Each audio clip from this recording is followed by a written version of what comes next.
Sean Combs is getting out of federal prison earlier than expected, and if you are on his alleged hit list, 2028 isn't a release date, it's a deadline. From torched luxury convertibles to mysterious organ failures, the bad boy empire isn't waiting for parole to settle scores. Cassie Ventura confirmed she relocated her family outside the United States with zero plans to return. Jamie Foxx continues to be surrounded by speculation linking his sudden medical emergency to unverified industry altercations. Older stories involving Al.B.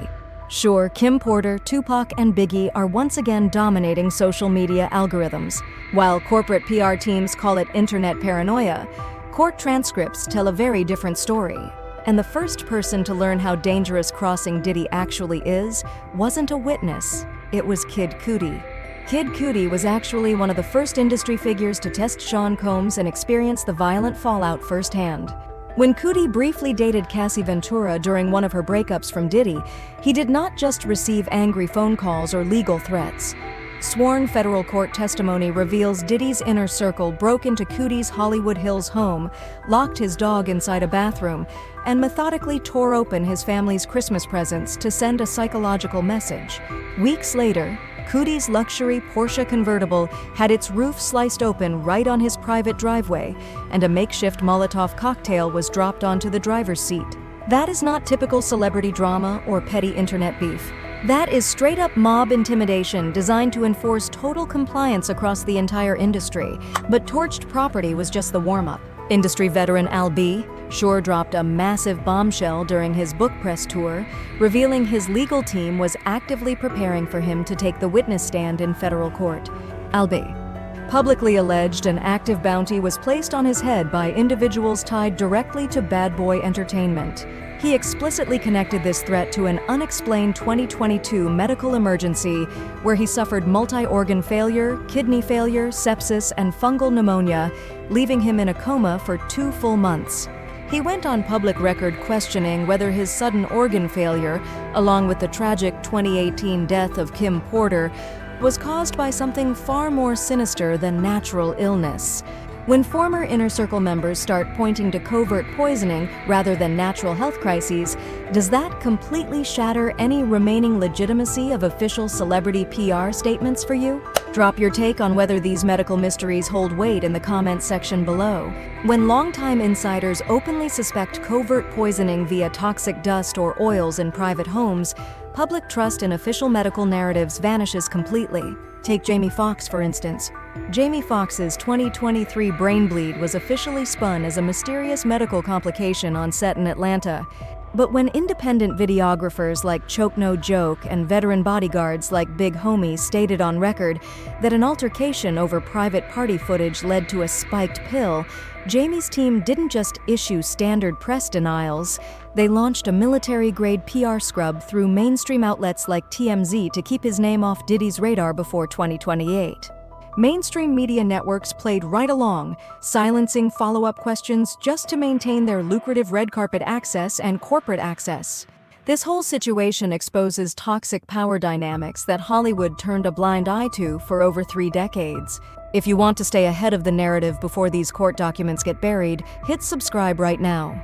Anyone who dared to step out of line was instantly blacklisted, dragged through bankrupting civil lawsuits, or forced into physical hiding.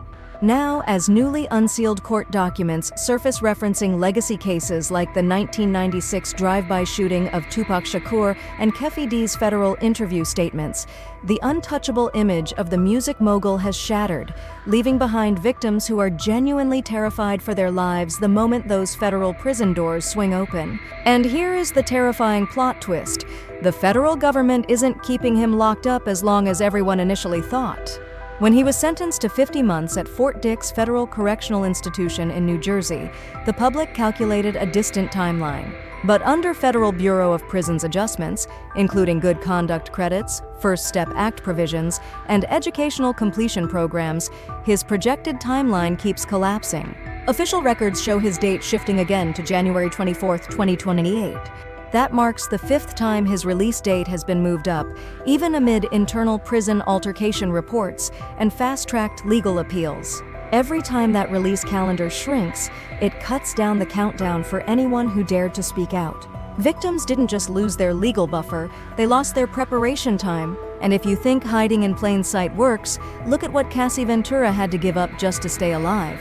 Cassie was not merely a civil trial witness. She was the foundational pillar that brought down a multi-decade criminal empire. The moment the federal indictment became public, Cassie surrendered her California residency, severed ties with industry contacts, and relocated her family to an undisclosed foreign country. Online forums spent months searching for flight logs and property records, but her security team locked down every single digital footprint. When a public figure with million-dollar branding deals chooses complete global obscurity over staying in the United States, it proves that private bodyguards and local police departments are simply not enough against a billionaire mogul with global reach. The ripple effect forced other high-profile figures into awkward public relations maneuvers just to rewrite history before it is too late. Celebrities who once made subtle jabs at Diddy during podcast appearances suddenly backtracked during live broadcast interviews, claiming their past statements were misconstrued or taken out of context. Former associates who ran podcast victory laps are suddenly going completely dark, scrubbing their digital channels clean. At the same time, fresh civil suits involving ketamine, physical assault, and references to Biggie Smalls keep hitting federal dockets, proving the legal nightmare is actively expanding behind bars even while he serves time. Because when prison doors swing open in 2028, non-disclosure agreements won't mean a thing. Court records, sworn grand jury testimonies, and forensic evidence confirm the reality was far more dangerous than the rumors suggested. The public is no longer buying sanitized crisis management statements pushed out by high-priced publicists. People want real accountability, complete financial transparency, and above all, permanent physical protection for the victims who risked their lives to bring the truth to light. While civil suits continue to pile up in federal court, the real nightmare isn't in the courtroom. It's what happens when Sean Combs walks free. If the federal government fails to guarantee permanent witness protection for those who testified under oath, how can future victims of high-profile industry moguls ever be expected to come forward? Without state-sponsored federal security, these witnesses are left entirely on their own to face a powerful figure who still controls vast financial reserves, international real estate holdings, and decades of deep-rooted industry loyalties. Does justice actually exist when money and power enter the courtroom, or are we just watching another chapter of systemic protection play out in real time?